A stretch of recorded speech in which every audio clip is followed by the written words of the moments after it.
өзüm тааныштыра кетсем, мен Кыргыз Республикасынын өзгөчө кырдаалар министрлигинин Бишкек шаары боюнча башкармалыгынын Ленин району боюнча өзгөчө кырдаалар бөлүмүнүн башчысы майор Шарипов Нурлан Керимбекович.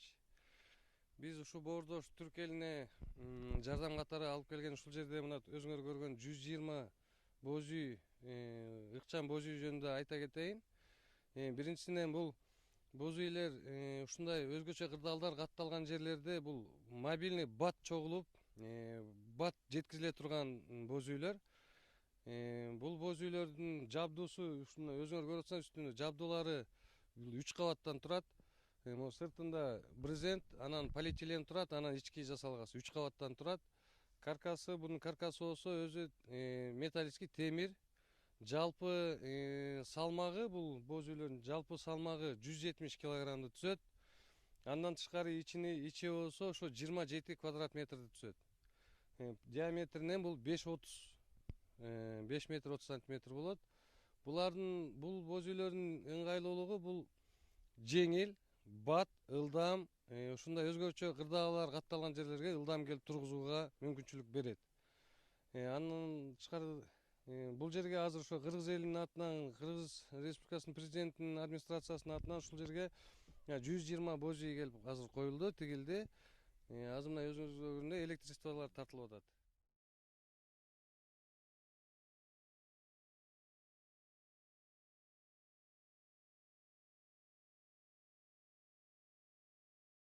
Evet, depremden çok korkup buralara geldik. Şu anda Kırgızistan'dan gelen arkadaşlar Allah razı olsun çadır yapmışlar. Biz de şu an onlara bakıyoruz. Her şey çok güzel, sımsıcacık, elektriğimiz var. Mükemmel bir yer. Kılavuzlu'nun mesire alanındayız şu an. Yeni yapılan mesire alanındayız. Her şey harika. Allah binlerce kez razı olsun. Allah razı olsun. İyi ki varlar. İyi ki yardımseverler. Şu an nerede kalıyorsunuz? Şu an 5 aile kayınvalidemde kalıyoruz. Maalesef içeride çok anlaşamıyoruz da. Evet. Çokluk olduğu için. Onun için buralara geldik, sığındık. Evet. Allah onlardan razı olsun. Baktınız teşekkür mı çadırlar ederim. nasıl? Çadırlar çok güzel. Elektrik var, sımsıcacık. Ve içinde altında hiçbir şey yok. Ve sımsıcacık. İstediğin gibi otur, ferah içinde. Evet. Allah onlardan razı olsun. Buraya teşekkür mı gelmeyi ederim. planlıyorsun?